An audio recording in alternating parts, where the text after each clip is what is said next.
right, everyone. Welcome to another episode of The Big Questions with Big John. I'm your host, Big John, of course. And today we have another interesting, fantastic guest that we're going to have a nice conversation with.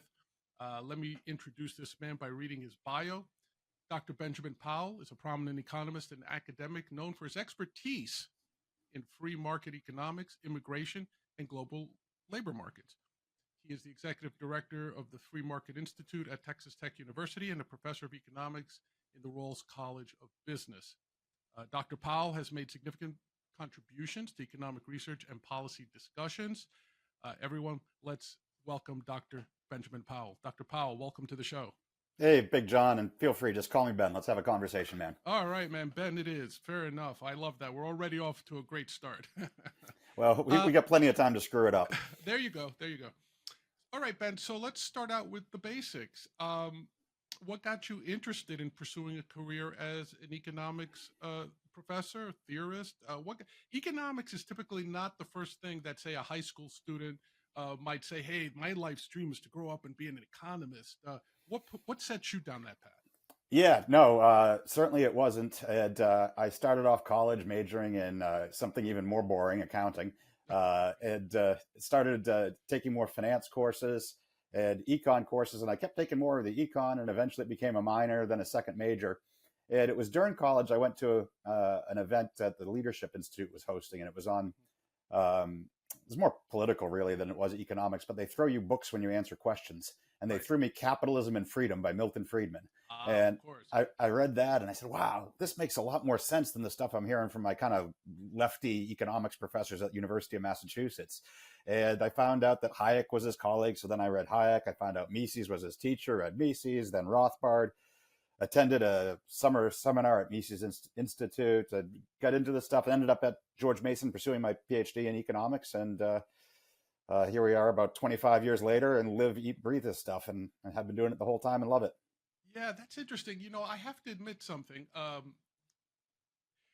Milton Friedman was my entree into economic thought as well, and Capitalism and Freedom, but also his Free to Choose series, which I found fascinating. Now, a little bit on me, I never started out anything to do with economics, business, anything to do with money. I found distasteful. Like my double major was in the sciences, biology and computer science. So I studiously avoided any of those business. The kids who went to business college or went to get their MBAs, and then I just stumbled across some Milton Friedman. And then, when you start going down that rabbit hole and you see his appearance on the Phil Donahue show or reading his stuff on the back of Newsweek or whatever, and then reading Capitalism and Freedom and Free to Choose.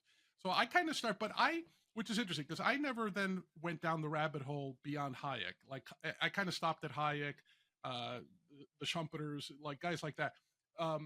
Did you feel that it was the juxtaposition of what you said were your lefty economics professors, which is almost repetitive, right? But was it the juxtaposition of these liberal professors, and then here you are staring at someone like Friedman and Hayek, and then eventually Mises and Rothbard, where you said, like, this is actually spurring me on to pursue this even more? Or was it just the pure appeal of, say, free market economics and like the Austrian school and things like that? Yeah, I thought the ideas and the arguments were compelling, really. It better explained the world. And that got me excited about economics. I've been doing it ever since. And in fact, I remember I watched the old Free to Choose series with Friedman when I was an undergraduate. And for 6 seasons, I guess, here at Texas Tech, I co-hosted a TV show on the local PBS. It was called Free to Exchange, kind of inspired by his PBS one in the past. Yeah, but you're not wearing like an Adam Smith necktie or the equivalent like he used to do on every TV show, right? No, man. I worked in a bank in college when I had to wear a necktie. Now it's for presidents and big donors. That's about it. Fair enough. So as you're pursuing economics and especially the Austrian economics, that field of economic theory, let me ask you this, did your sort of political or ideological formulations come as a result of your economic exposures, or which one informed which, or were they sort of concurrent? Well, it's a two-way street, obviously, I think, for anybody. Um, Broadly speaking, I had a classical liberal kind of worldview. I grew up in Massachusetts, a student of the American Revolution who would go to Lexington and Concord. So the American Revolution is essentially a libertarian idea. Uh, so that was in the background before I knew any economics, and those two things jive together fairly well. But I do think, like, when doing economic science, right, your ideology, your political worldview informs what you think are interesting questions. Uh, but it doesn't do the analysis. The economic science does the analysis. Your ideology inevitably impacts what you think are interesting questions.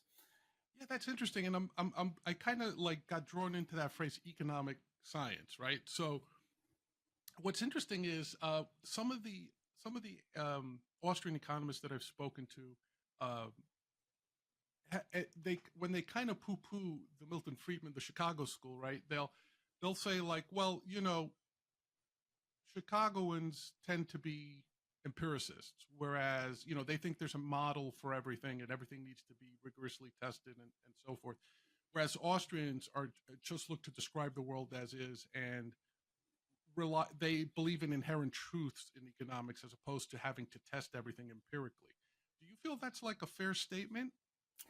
All right, I don't know how down in the weeds you want me to get for your audience here, Yeah. but I think a lot of Austrians overstate some of these things. So I think many Austrian insights are great. I use them in my own work and such, but I don't narrowly call myself an Austrian economist. I'm an economist, and I use ideas from whichever previous thinkers I think inform the question at hand.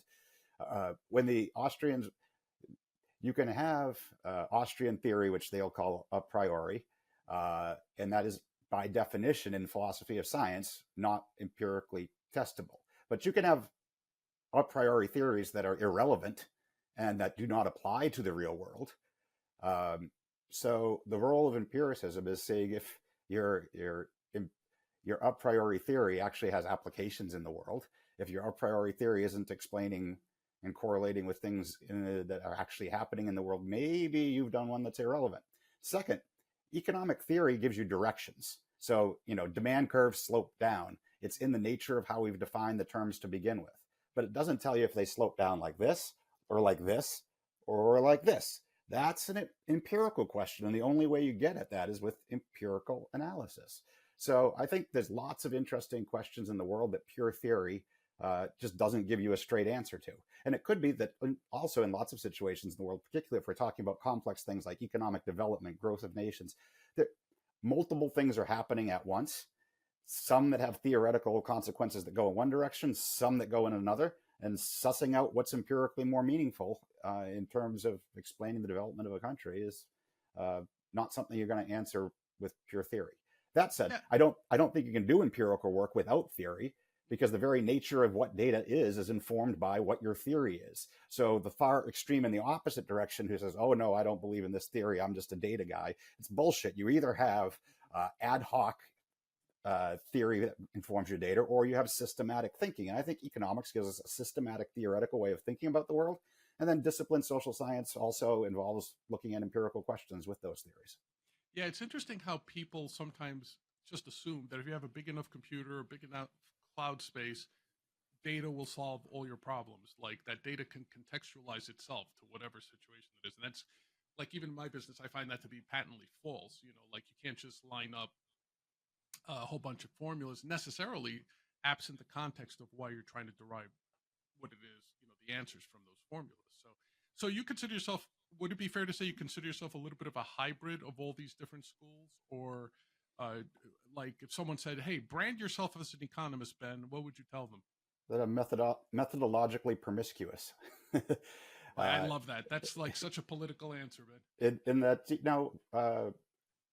I think there's lots of great ideas in economic science and over hundreds of years of development of it. And I don't define what I work on by a particular tool or method. Instead, I let what interesting question I'm working on define which set of tools I'm going to use to try to figure it out. And that said, I think there's lots of great tools in multiple sets that include Austrian a priori theory, that include traditional regression empirical analysis, more modern causal inference analysis, and depending on the question, that's what dictates the tools. Excellent. Would you say there's any particular tools that are out there, and I'll avoid using air quotes for this, but are there any tools out there in the economist's handbag that you feel are inherently flawed, that basically don't apply in any situation? Yeah, I mean, sure, there's lots of bad theories out there. In a more broad sense, sometimes people ask me, what type of economist are you, micro or macro? And I answer nonfiction, because microeconomics is basically nonfiction. Traditional macroeconomics is more fiction.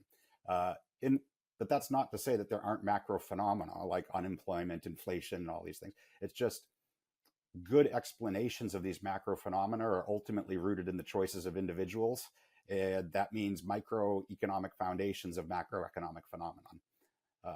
So if I was going to speak broadly, yeah, I'm not into a lot of the mainstream macro stuff, but okay. well done micro foundation macro is still cool. Excellent. Okay. Now, you gave me an opportunity to do a good segue here, which is you seem to enjoy answering interesting questions. And then depending on the question you're pursuing, you'll decide what tool set to dip into to best try to answer those interesting questions. So let's based on some of the books you've written or co-authored, let me toss a couple of things at you here. So you co-authored a book on immigration with Alex Nowrasteh. Mm-hmm. I always have trouble with that gentleman's name, and I had him on my show once, and I still couldn't get his name right. And I apologize to Alex, but the book was called "Wretched Refuse: The Political Economy of Immigration and Institutions." Now, tell us a little bit about that, and what I would draw from that book is that you generally believe there's a net positive effect of immigration on a nation's economy. Is that correct? And how would you like to add to that? Yeah, so let's try to parse this out a few ways. And actually, I can wrap it back into one of your previous questions, too. Yes, in general, I think immigration boosts the economy of the destination country, including the wealth on average of the native-born population. Rather than being a drain on us, they create a gain for us. There's a huge economics literature that debates all sorts of various aspects of that. We can get into those things if you want, about jobs, wages, things like that.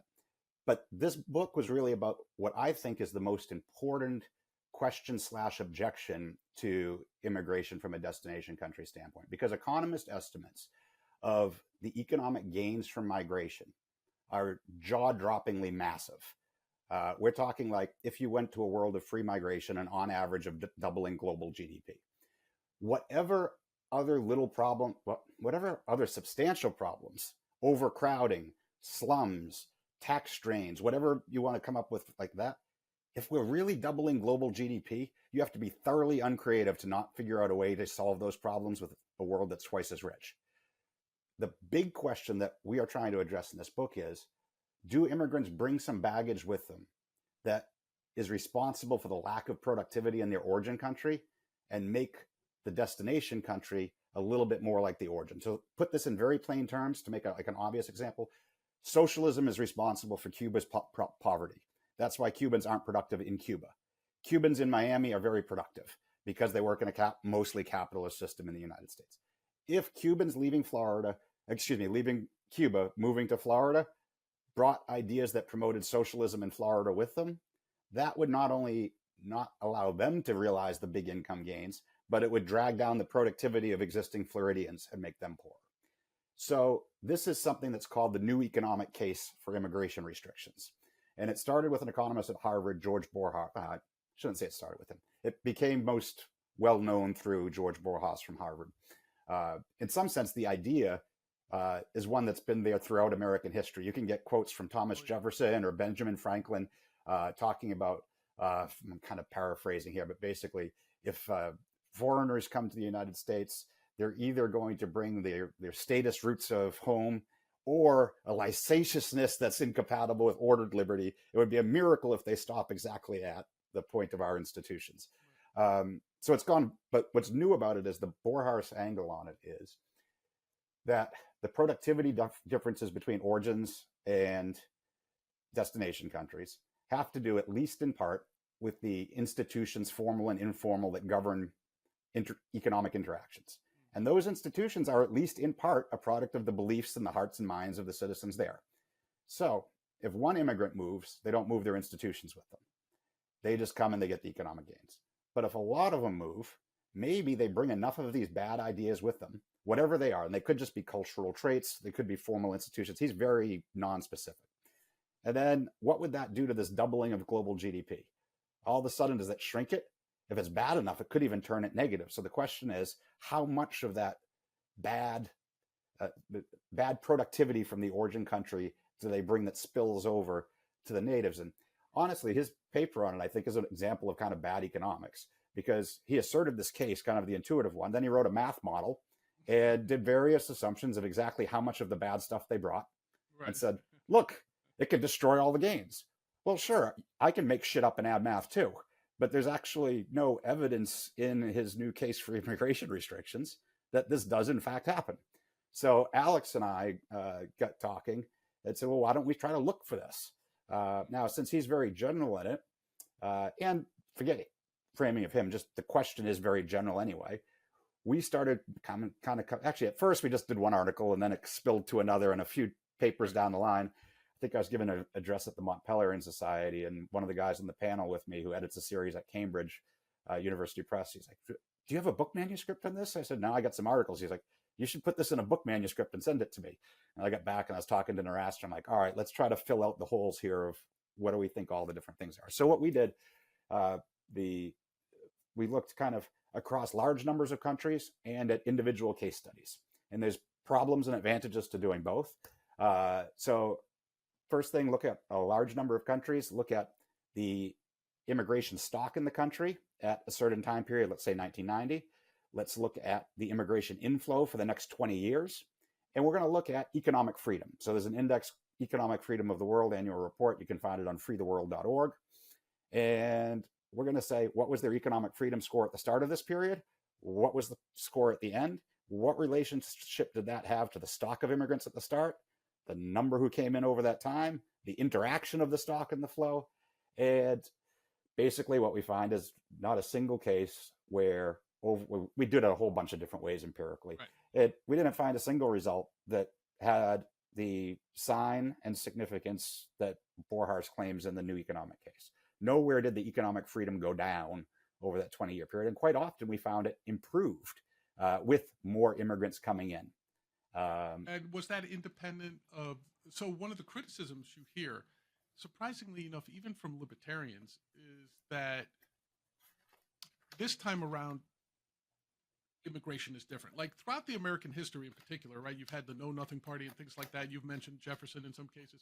There's always been, throughout our history, an objection to immigrant group blank, because this time it's different, right? So whether it was the Germans initially, the Irish, the Italians, the Greeks, the Asians, whatever, right? And one of the things that you'll find now in some libertarian circles is, well, we used to believe in open borders / free movement of people and services, but that would be absent the welfare state, right? That seems to be one of the common arguments people fall bar. Like, absent the welfare state, we'd have no objection. I mean, if you exclude Hoppe and his stuff, right? But if you were to say, like, hey, let's get rid of the welfare state, then we'd be more than happy to have open borders. But the presence of the welfare state, with all this immigration, is an undue drag on the rest of, say, particularly to the U.S. So did you find that the presence of, say, like you said, you looked at it by economic freedom, did you also take into account variables that, for example, the size and scope of the welfare state of the destination country? Yeah, so in that empirical analysis, size of government is included in that. Okay. And but that's only part of it. I can better address this question. But also, one of the case studies we did in there was Israel in the 1990s. So the drawback to cross-country ones is you're dealing with more limited stocks and flows, and it's from controlled immigration. So it doesn't tell you what if immigration gets really big. I mean, getting the slope of the start of a relationship is better than just making stuff up and adding math, but it doesn't tell you when the numbers get bigger. So we did individual case studies, and one of them where you had big mass migrations. And one of them was Israel in the 1990s, where their population increased by 20% due to immigration during the decade. And it was almost all immigrants from the former Soviet Union. So people with a 70-year history of lack of political and economic freedoms. And basically, we did a synthetic control analysis, it's called, but basically, and you can eyeball the data and see this. Because in fact, it was an email with Borhars after I sent him one of my other papers where he said, what I'd like to see is an exogenous shock, a large exogenous shock, and what happens to the institutions. And I'm like reading and I'm like, duh, Israel, because economists have used that surge to study housing prices, labor market impacts, all sorts of things. So boom, what a massive increase in economic freedom. They go from something like 30% below the global average to 30% above the global average. And when you read the sociologists and people studying Israeli politics, basically, sometimes your empirical evidence, like, it's very simple. In reading this, like this, the Labor, more socialist party ceased using the color red in their political advertisements because they didn't want to alienate the former Soviet voters. And these are all voters, by the way, because of the law of return in Israel. You have instant citizenship if you're the descendant of a Jewish person, even if you're, and most of these immigrants were agnostics or atheists.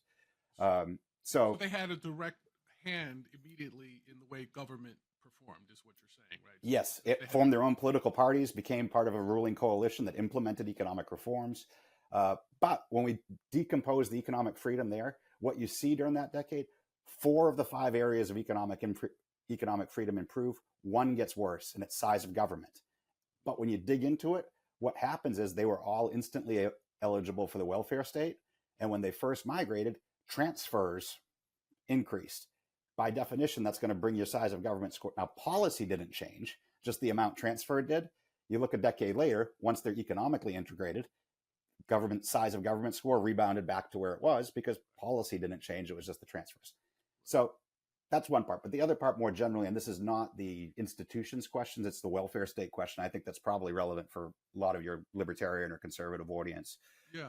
Is good news. If that's really your only objection, is that they're going to be net tax takers, we can drastically increase legal immigration right now because the vast majority of them are net tax positives. So basically it's by age. All young immigrants are net tax positive. So by the way, there's a simple way to do this that's wrong. You can add the tax dollars up that they pay and the government services they receive and get a number. It's simple, it's accurate, and it's misleading. So I have a 14-year-old boy who's outside fishing right now, I think. He goes to a public school, doesn't generate much in tax revenue. He's a net tax drain, but that's not the right way to think about his tax impact. It's how much is he going to be a tax drain while he's in school? What is it going to be his taxpayer profile over life? If Social Security exists when he dies, what's going to be his net tax take then? Do this all back to present value terms. And look at any ripple effects in the economy of other people paying taxes because of him. Like in an immigrant's case, their employer hires them because the employer is going to be more profitable. That generates tax revenue at the firm level. Do all those things, present value it. And what you find with immigrants under current U.S. policies is all of the young ones are net tax gains. High skill as they get older remain net tax gains. Low skill old immigrants are the ones who are usually a net tax drain. So that means if your libertarian objection is just the welfare state, you can drastically liberalize immigration for young workers who want to come and for high-skilled people of most ages. And that would be a dramatic shift in policy. And if that's all I get from you from moving from saying, well, we just can't have immigration from the welfare state, we've made the world and ourselves a much better place. Yeah, and you touched on it, and obviously, thank you for your answer. I find it very strange that people now calling themselves libertarians are so anti-immigration. Not all libertarians, obviously a certain particular faction of them. They tend to cite Hoppe as the philosophical foundation for why they would be anti-immigration. Do you have any thoughts on that? If we could show that it's not that greatly liberalized immigration to the U.S. would not result in an impaired economy or a net drain economically. What is the objection, do you think? Why is it so? And it's always, there's a strain that's always been there, but why do you think it's picked up so much steam in recent years? Well, and I'm not commenting on anybody specifically here, but there tends to be with immigration, when I interact and I ask, well, what's your big reservation? And if I then explain some social science that makes that not really a concern, they switch what their reservation is. And this can go in a chain. And, root, in many cases, it's just some version of racism or not wanting poor people around, because on net, the immigrants are poorer, at least to start with. And they don't want to say that. They say, and I don't even mean intentionally, but they stick on something else in their mind that's the reason why, and keep cycling through these. Now, the ones who are libertarian, and we'll talk about property rights stuff, which is a variant of I think they're really messed up on this, because with property rights comes freedom of association. Existing policy that doesn't allow immigrants to come in violates not immigrant rights, but the rights of property owners in the United States to freely associate on their property with whoever they would want, as an employee, as a renter, or as someone to sell to. They're basically doing international planning they're doing central planning of the international labor market and trying to do that at our nation's borders. And I don't think we can do that any better than the Soviets could centrally plan the number of shoes to make. They'll talk about public property. And I think for the most part, immigrants don't come and stay on public property. They go across it just like every American does to get to somebody else's property, where you interact on private property.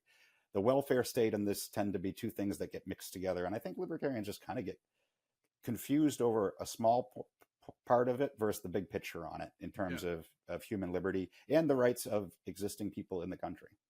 Yeah, ironically, I didn't think of it until like you just answered, which is, in a way, they're trying to impose a bit of the New World Order that they so vehemently object to in every other case, right? Because like I never thought of it as centrally planning the global labor market. I never really that phrase you used just resonated with me all of a sudden. So yeah, and I mean, even with standard economists who aren't libertarian like this, and they'll point to like the Canadian system and say, well, look, their point system works. You get points for education, points for language ability, and all these.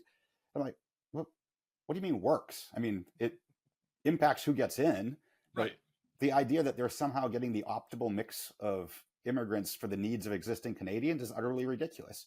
You can't centrally plan this market any more than you can any other one. My own view is, as long as we're going to have governments and you're going to have something like immigration, going back to Ellis Island style immigration is roughly the correct policy. So scanning for contagious diseases that we've eradicated here, known criminals and terrorists, things like that at the border, but just not having quantitative and category controls. But as long as you're going to have a quantitative control, the closest you can come to finding the right mix is have a market. So if the number is going to be, it's about 2.5 million people who legally immigrate to the United States a year now. If that's going to be your number, take that number, divide it by 352 days in the year. That's how many permits you auction off every day. And whatever the price is, that's going to be about your efficient mix. The quantity is going to be wrong because we don't know the right quantity. Right. But conditional on getting quantity wrong, the mix will be as close. So that way there, you know what? Because otherwise, how do you reconcile Microsoft needs another H-1B visa worker and someone wants to reunite with their Vietnamese cousin? I know how you reconcile competing demands for a scarce resource. You let them bid against each other and you find out who values it more. Yeah. And for that matter, if you're an immigration restrictionist, let Hoppy buy some permits and burn them. Do what you will here. Well, what's interesting there is a friend of mine who happens to be a libertarian attorney said to me, he goes, the greatest thing we could ask for is for more poor people to immigrate to the United States, because who do you want? People hungry to escape the crushing poverty and the restrictive society they most likely came from compared to the U.S., or do you want people who don't have that hunger, don't have that passion, who may just be moving here, say, for a less driven reason? Two thoughts related to that, because usually it's low skill immigration that's more controversial. But when I look at the United States and think about the mix of the labor force here compared to global scarcities, we have a shortage of low skill labor. As a result, we overinvest in capital that replaces low skill labor that should be capital created elsewhere. We have particularly women in their 20s and early 30s who leave the workforce, who are highly educated and highly skilled to do childcare activity that if we had a bigger pool of nannies from low skill labor, would free up high skill labor here to do more. So there's a economic mismatch going on. But then, too, on the kind of social front of the migration, and this is the economic freedom and the Cubans moving from Cuba to Florida. I can think of no better anti-socialist voting bloc in the United States. Oh my goodness, no, than Cuban immigrants. And I think what we pick up in our results, that's a particularly extreme example of it. But I think there's something to that generalizes, though, of America still means something to the rest of the world, and people come here with beliefs about freedom that they lack in their home country, and maybe nudge us a little bit more in that direction. And I certainly see it, by the way, in interstate migration. I'm in the great Republic of Texas, and people like to complain about, oh, these Californians coming and moving into Texas. Man, when you look at the statistics on this, they own guns at a higher rate than native-born Texans. They tend to, now, I don't think R&D is a great proxy for things, but it's what we got in this case. They vote Republican at a higher rate than native-born Texans do.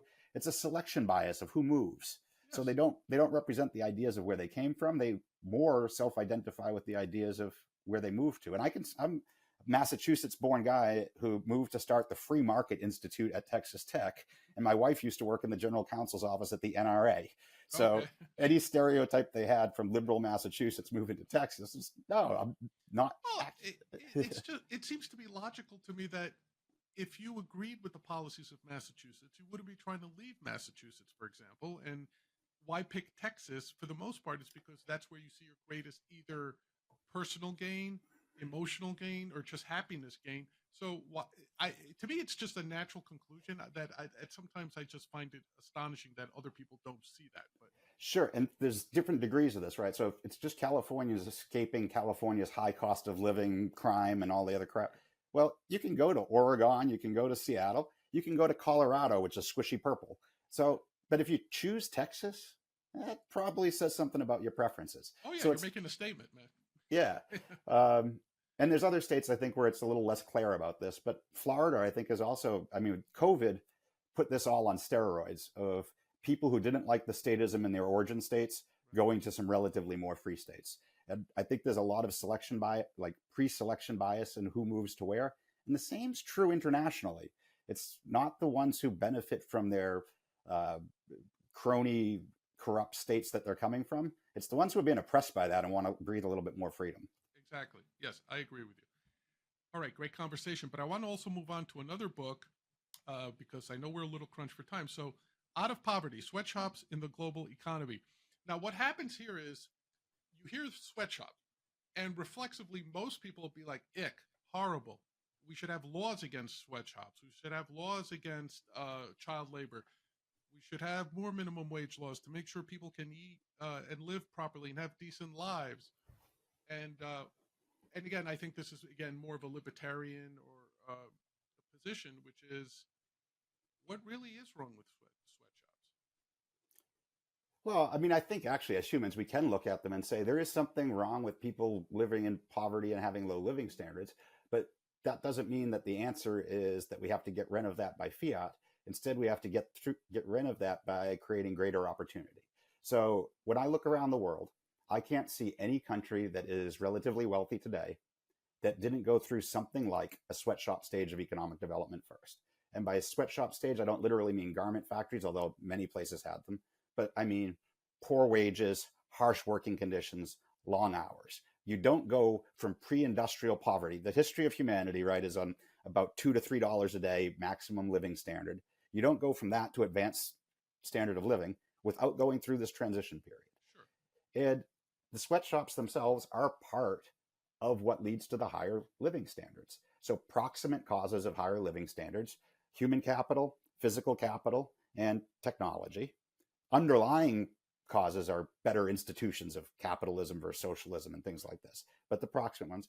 So once you have relatively good institutions, you need to accumulate these things. Well, what do sweatshops bring? Physical capital, technology, and relative to staying on the farm, opportunities to build your human capital. So this process in Great Britain plays out from, it's called about a 150-year period from the late 1700s to early to mid 20th century before your post-sweatshop stage of development. For the United States, it's shorter, closer to 100 years, early 1830s to World War II-ish. And I grew up in this area. My hometown was Haverhill, Massachusetts, the shoe city for its 19th century women's shoe productions. And my undergraduate was at University of Massachusetts Lowell, among all those old factories. Well, why was our process quicker? Well, where did we get the technology? We stole it from Great Britain to start with.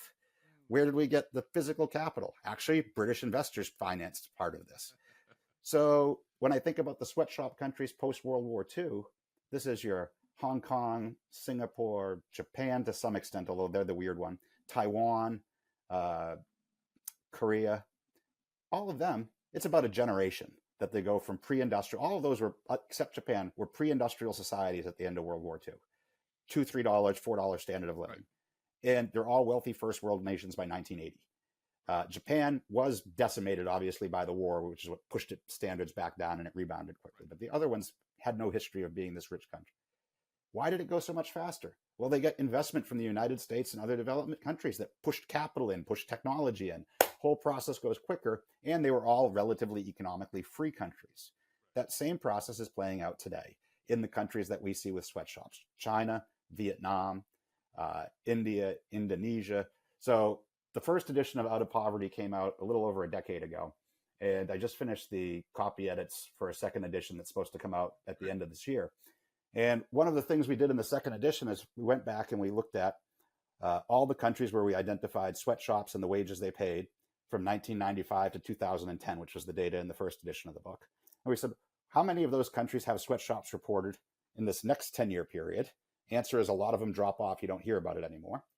And of the ones that do, what happened to the sweatshop wages? And what you find is the sweatshop wages that are sweatshops in the 2010s pay vastly more than what were sweatshops in the 1990s and 2000s. Our definition of it expanded. And most of these countries experienced sustained increases in economic growth, reductions in poverty rates, decreases in child labor. Basically, the sweatshops, the transition is happening even quicker in a richer, more industrial world. Now, they're not a panacea. If you have crappy institutions that order economic activity, you don't have secure property rights, you're very corrupt, you don't have great freedoms, sweatshops are going to be like a crutch that's the least bad option. Workers choose to work in them because it's better than their alternatives. So we still shouldn't take them away. But it's going to be hard for that to generate a lot of economic growth. But for places like Vietnam that have been liberalizing a lot over the decades while it has sweatshops, they're just part of this transition that brings you to the higher living standards. So that's why the book's called Out of Poverty. Right. So it just like, and I mean, as would make sense to a lot of us, this is just some nasty tasting medicine to get towards like more and stronger economic output and greater economic freedom, right? Is like, hey, nobody likes the idea of having to work in a sweatshop, but the alternative is either unemployment and greater poverty, correct? Yeah, I mean, because we feel it's, say, icky buying the products of child labor, right? Why do children work? Children work because their parents are desperately poor trying to feed, clothe, and shelter the family. That's why kids work. As soon as families get past the level where they can provide the calories and the food and shelter for the kids, kids drop out of the workforce. So if we see this though and go, oh, I don't feel good buying a product of child labor, it didn't end that kid and that family's poverty. It's just ended the way the family was best dealing with it. So we deal with the products they export. Most children who work in the world don't work in manufacturing. Most work in agriculture. Second most work in services. Agriculture, predominantly subsistence agriculture, and certainly not the stuff that's exported internationally. And services, that's like household cleaning services, gardening, things like.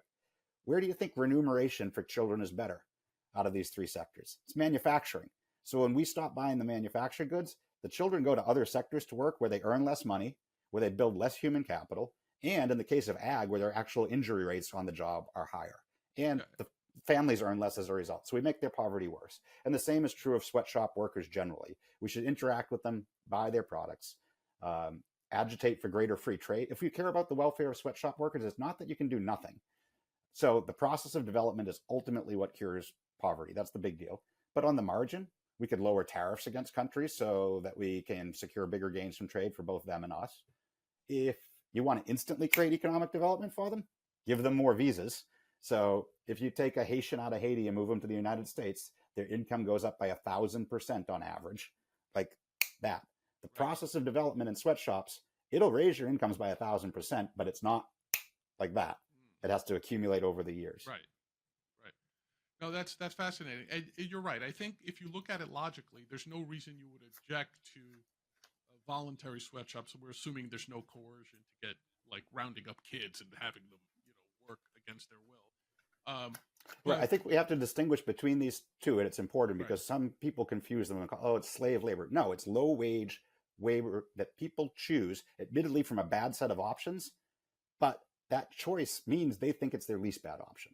right, Now, forced labor does exist and does exist in garment manufacturing, but it's not through the market enslavement. The big empirical case of this is the Uyghur province in China. It's the Chinese Communist government that essentially enslaves workers in factories and produces things. And there, I think the appropriate response is to boycott or trade sanction. You want to dry up the demand for slave labor so fewer people are enslaved. right, exactly. Okay, and this final book that I'm going to throw out to you your book to discuss a little bit, which sounded like fun actually, because it sounds like the way to get at people, right? Which was Socialism Sucks. Two economists drink their way through the unfree world. Now, talk to me a little bit about. I mean, you ended up going to places, I believe, like Vietnam, Cuba, China. Yes, no, China, the North Korean border on the North Chinese Korean border. side, Yeah. Venezuela, Russia, Ukraine, Republic of Georgia, all Tell me a sorts. little bit about this. I keep hearing about the workers' paradises and how wonderful it is there, and it's not being done right in the United States. That's why socialism has. We think it. Americans think socialism sucks because we don't do it right here. Having traveled to all these countries, are they doing it right? And does it work if you do it right? Yeah, this feels weird to me to talk about this book now because almost always when I do these interviews, I have a beer in my hand. Uh, so it's a very Anthony Bourdain style book. It's not an Gotcha. academic book like my other ones. It's a firsthand travel log as we tour these countries. But instead of talking about food like Bourdain, we talk about the history and operation of socialism in their past or in their current and the economics behind this while drinking beer. And the beer also serves as a metaphor for how these economies function, as it turns out. Which wasn't something we intended when we started writing. We were just being honest about our travels, and it turned out, I was like, actually, this kind of tells a story. Um, so yeah, so we start the tour in Sweden, and it's called Not Socialism, Sweden, Right. because Sweden's mostly a market economy. They've got a big welfare state with lots of transfers. That's why they're not a perfect capitalist economy. But when you net everything together, they got strong private property rights, freedom to trade, sound money, low levels of regulation in most markets, not so much labor. Net all this out. They're in the top quarter of countries of the most economically free in the world. Which Which, shocks American liberals, right? Because that's yeah, all I hear is the success of Swedish socialism, that's to be distinguished from like a largely private free market economy with a large welfare state, right? yeah, and there's a consequence to the welfare state. Don't get me wrong. So Sweden adopted laissez-faire policies starting in the mid-19th century, grew rapidly to be the fourth richest nation in the world by 1950. Then in the 1960s and 70s, they put in their big welfare state. It's not socialism. It didn't decimate the place like Venezuela. But what it did do is it dragged down economic growth. And now they're in the bottom half of OECD countries in terms of their wealth. So there's a cost to a welfare state. It's lower growth. But I do think reasonable people could disagree about the desirability of slow growth and a welfare state versus faster growth and no welfare state in a way that reasonable people can't disagree about the functioning of an actual socialist economy. And by the way, the beer in Sweden is delicious. It just costs a fortune because they tax the hell out of everything to fund their welfare state. Right. Whereas Venezuela, so all these things are on a scale, right? There's not a 0 and a 1 of socialist capitalist. The most capitalist nation in the world isn't fully capitalist by an anarcho-capitalist definition. And the most socialist socialist country in the world hasn't, definition of socialism, right, is abolishing ownership, private ownership of the means of production. So the two closest attempts to all the way socialism the world's ever seen was the Soviet Union during the period of war communism, while Lenin was in charge at the beginning of his rule, and the Great Leap Forward under Mao in China. Those were probably your two most complete collectivizations that the world has seen. Even still, it wasn't 100%, and they were both utter disasters that cost lives. Venezuela is a mix. So there's nationalized things. The oil industry there is obviously nationalized, but there's also a lot of private ownership without private control, where the government by fiat controls what you can do with things that are nominally privately owned. And they didn't used to be like this. Venezuela used to be pretty economically free. In the 1950s, 60s, even by 1970, they were still very economically free. They were the richest country in Latin America. They were richer than Spain, its former colonizer. And then they started getting bigger, cronier government that grew over time and dragged them down till you get to the 1990s when Chavez, well, first he tried a coup and got thrown in jail. But when he got out of jail, ran in as these things go, free and fair election. And international observers said it was a free and fair election then. And he ran on Bolivarian socialism. And he started putting these policies in place in Venezuela. And the socialists in the United States thought it was great during the 2000s. Oh, look, healthcare is improving. Poverty rates are going down. Incomes are going up. Well, Venezuela sits on the world's largest oil reserves. India and China were coming on the global market at that time, pushing oil prices up. We hadn't had our shale revolution yet to push back in the other direction. And Venezuela was tapping into that and basically selling government-owned oil to import goodies that made living statistics look like they were going up. But internally, the place was hollowing out. You get to 2013 when oil prices finally start to come down, and the place implodes. This is shortly after Chavez's death, and it is what we have today. And so the big lesson with Venezuela is this is the rare one where it was democratic socialism. So it was democratically elected, and they put socialist policies in place. And, you know, Austrian economists will talk about how economic calculation under socialism is impossible. And I think that's a good argument and true. But there's another one, and it's maintaining democratic freedom and socialism is also, it's not impossible, but it's highly, highly unlikely. Because once you centralize control of the means of production and you get this loss of both the economic calculation and incentive problems, you necessarily create economic stagnation. When you do that, voters push back against it. But once you've centralized economic power, you've centralized the ability to punish dissent. As a result, it's going to be a very rare person who just says, oh yeah, vote me out of office. And then the successor also says, vote me in and I'll keep the socialist policies. Instead, they use their power to crack down. And that's what Maduro has done there. Now, Venezuela is no longer democratic socialism. It's mere socialism or authoritarian socialism, just like every other one that's ever operated in the world. That's what the young democratic socialists in the United States don't seem to understand, is that that Sweden is not an example of democratic socialism, and that there is no example of successful democratic socialism because the incentives it creates makes it highly, highly unlikely for it to ever be able to sustain itself. I agree, and I think that people who tout democratic socialism really don't understand what it is they're trying to promote. Yeah, and by the way, they basically ran out of beer production in Venezuela because they allocate the foreign exchange, and they didn't give enough to the monopoly beer producer Polar to import the hops, and they don't grow hops domestically. As a result, no beer production. I don't know about you, but if I were a socialist dictator, like toilet paper, beer, these are the two things I'd make sure my place doesn't run out of. Right, like plenty of vodka in the Soviet Union back in the day, right? Just keep them all basically a nation of alcoholics. All right, interesting stuff. Very quickly, if I were to ask you to describe your ideology politically, culturally, what would be the answer to that? I don't know, politically, culturally. I don't know about the culturally part, but let's say politically, you would be a libertarian, right?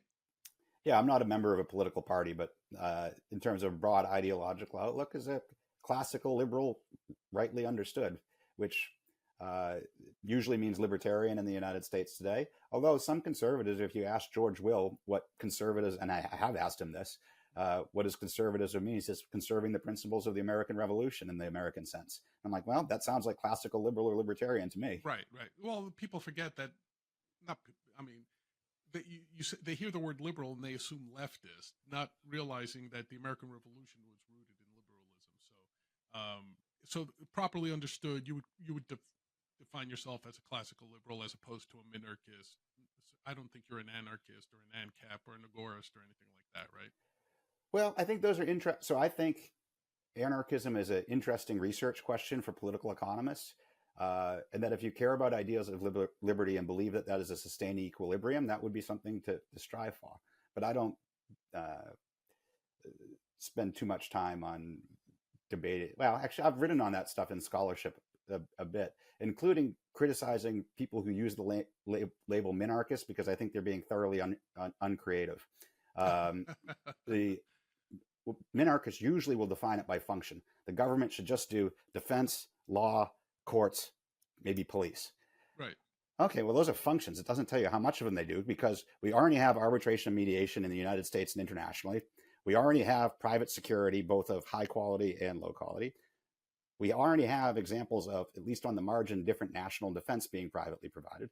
So any minarchist who cares about liberty should be thinking about how much could we scale back the minimal state so that it's less than minimal and only doing that which private government or private citizens wouldn't be doing among themselves anyway. And once you start doing that, you start peeling back awfully close to anarcho-capitalism, maybe. Yeah, you do to some extent. I mean, I kind of oscillate between calling myself a classical liberal or a minarchist. And that question always comes up. Like, once you accept government in some form, what is too much? What is too little? And again, that's maybe one of those questions where I'll pretend like I'm an Austrian in that sense, right? I'll say just enough to protect my rights. That's it. So I think, yeah, but by definition, they're going to violate your rights as well. And now it's a question of, do you have more private rights violation or systematic government ones? And I agree. It's not 100%. I get it. I think I like the big term classical liberal because it can include all of these positions. But I also think, while it can include them, we need to recognize as people who are either advocates of anarcho-capitalism, minarchism, wherever you are, that these are legitimate questions to debate within the classical liberal tent. Because if you care about liberty, there is an ideal to the anarcho-capitalist part of it. Absolutely. So the question is, how feasible is it? And I also don't think it's a everywhere yes and always question. It's a comparative institutional one. Given culture, ideology, economic situation, how bad is your anarchy, or how good is your anarchy, and how bad is your state, and how good is your state? And what we want to compare is real against real, not theoretical ideal minimal state versus theoretical anarchy. We want to compare what's our attainable actual minimal state in the United States today. What would be an attainable version of anarchy? What would those look like? Which one do we think is better? So this is relevant, actually, not so much for places like the United States, because I'll hear people say, oh, why debate these things?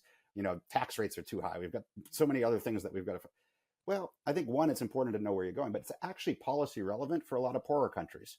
There's plenty of weak and failed states and plenty of international efforts to prop them up. And in many cases, these are predatory, what George Aidi, the African development economist, called vampire states that suck the lifeblood out of their people. And a lot of them would be better if they blow up and go away. But each one is, so I've done work on Somalia before, where, in fact, I went to one UN World Bank conference in Abu Dhabi years ago because of some of the stuff I wrote, and I was a wet blanket. They were all talking about how to rebuild the Somali nation state, and I got up and gave a talk about why they shouldn't. Because it appeared that people were doing better than when they had an extremely predatory government. And I said, what makes you think whatever you're writing down on paper here is going to be the government that sticks? Their entire history with formal external government has been colonialism that exploited them for resources, or for what resources they could get out of them. And then a socialistic kind of predatory dictatorship, where each clan vied to be in control and then oppress the other clans. Now they've sorted out into an equilibrium where they have their own version of customary law. They have dispute resolution. They've effectively done national defense, kicking out international armies. Like, whatever you write down on paper, what makes you think it's going to look like that? Instead, it's going to look like the crappy state they had before, or the crappy states that are in its region around them that don't have much economic freedom, that don't have democratic freedom. Like, maybe for some of these, it's better off. But because that works better, does that equal anarchy for libertarians in the United States is better than U.S. government? No, that's a separate question. Each one of these is a comparative institutional question where it is that I think lovers of liberty should be interested in debating.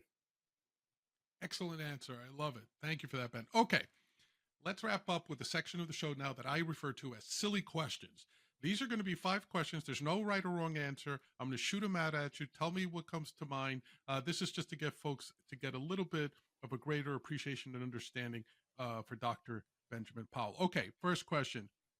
Which U.S. president do you feel did the greatest economic damage to the country, and who do you feel did the least? William Henry Harrison did the least, because he had the courtesy of giving a long speech catching pneumonia and dying before he could do much bad stuff. Okay. That said, he was a fan of Henry Clay's America System, so he probably would have done bad stuff if he had had time. But he wins the prize for that. Most damage.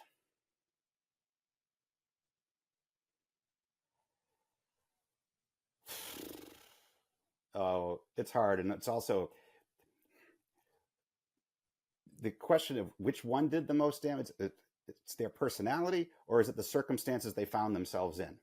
So, like Bill Clinton, I'll let you decide. Bill Clinton would have done a lot more damage, but he was president during the end of history where socialism fell, capitalism was on the rise. So he goes along to play. He ends up being one of my favorite presidents in my lifetime, anyway. But it wasn't because he was inherently good. It's just he found himself in a situation that made him act more like things that I'd like. Right place, right time, right? Yeah. So I don't know. FDR is pretty bad. Be my pick. Biden's pretty bad right now. Trump was great on a lot of economic policies, but was really wrong on COVID to start with. But reversed course on that, at least in his rhetoric. But never fired Fauci. I guess probably FDR, but there's predecessors to these things too. Lincoln did a lot of awful things too. There's a long list of bad guys here. Okay, so let's pull it away from this and saying you don't think anybody really did a good job in history as president economically. You just cited to me the best guy is the guy who had the decency to die before he did any damage, right? Well, he's the only one who never did anything I disagree with. Right. What I will say is to some extent, you got to give George Washington some props for turning down power that could have been his and setting up precedent of peaceful transition of power, two-term norm of limits, things that aren't necessarily essentially libertarian, but they do contribute to a relatively stable environment that's allowed us to be productive. So some props there. Fair enough.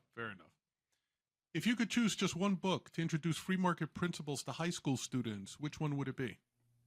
I think they should read Socialism Sucks, and maybe some of them will get offended. That's fair enough. Good answer. Okay. What's the most amusing analogy you've ever used to explain a complex economic theory?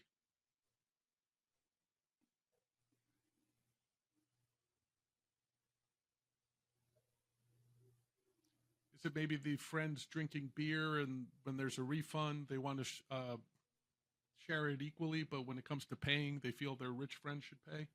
No, I'm not coming up with a good one right now, and I'm sure I've done this is why I should drink during interviews. I'm more creative. Okay. It's all right. If you can't come up with one now, that's okay. I put you on the spot. Okay. If economics were a pro wrestling match, who would win a triple threat match between Milton Friedman, Friedrich Hayek, and Murray Rothbard? A triple threat match? What's a triple threat match? Meaning they're all wrestling against each other simultaneously, all three in the ring at the same time. Who would end up being the last man standing? Yeah, Hayek was the most athletically prowess of those three, so I'll go with Hayek then. Which you wouldn't have known when you see him as an old man in all those where he's pontificating in all these YouTube videos. But I did not know that about Hayek, so that's cool. He was athletically gifted, you're saying, compared to the other two. He was a big mountain hiker and climber. Milton did hike mountains, and play tennis, but he's obviously a lot smaller frame, and Murray was not in particularly great shape at any point in his life, I don't think. I was just wondering if maybe being from Brooklyn gave him an edge, but that's no, okay. If you had thrown Schumpeter in there, though, he probably would have been. Well, he could have bored somebody to death before anybody. Well, I don't know. Right. He claimed to be the greatest horseman, best lover, and best economist in Europe. Oh, really? I did not know that. Okay. I just read, what was that, his seminal book now? It's escaping me. Capitalism, Socialism, and Democracy. That was it, yeah. And it's very tough to get through. Like, it's that standard Austrian style of writing that just never-ending sentences and whatnot. So he may have put someone to sleep. But okay, so it would have been Hayek, and if we had interference, it would have come from Schumpeter. Okay, last question. If Austrian economics were personified by a woman, which woman would that be? I don't think I get the question. Like if you were to say Austrian economics, would it be like a seductress? Would it be a stern schoolmarm? Would it be a quiet librarian? What would it be? Well, what it should be is a pretty cool chick who everyone wants to get to know. Great answer. Great answer. All right. Dr. Benjamin Powell, thank you so much for joining us here on the Big Questions with Big John. Please, if you have any books that are coming out, if you have a Twitter handle you want to promote, or website, please go ahead and do so for our audience. All right, great. Thanks, Big John. Do you have anything you want to promote, or a website, or a Twitter handle? Oh, yeah, sure. If you want to check out my stuff, benjaminwpowell.com. Most of my stuff's up there, but go for Google Socialism Sucks. Two economists drink their way through on Unfree World. We were a #5 bestseller overall on Amazon, as well as the #1 seller for a long time in Socialism and Communism, because some books are more equal than others, and also beer, which was not a goal that I set out for, but it is a life accomplishment. Fantastic. Dr. Benjamin Powell, thank you so much for joining.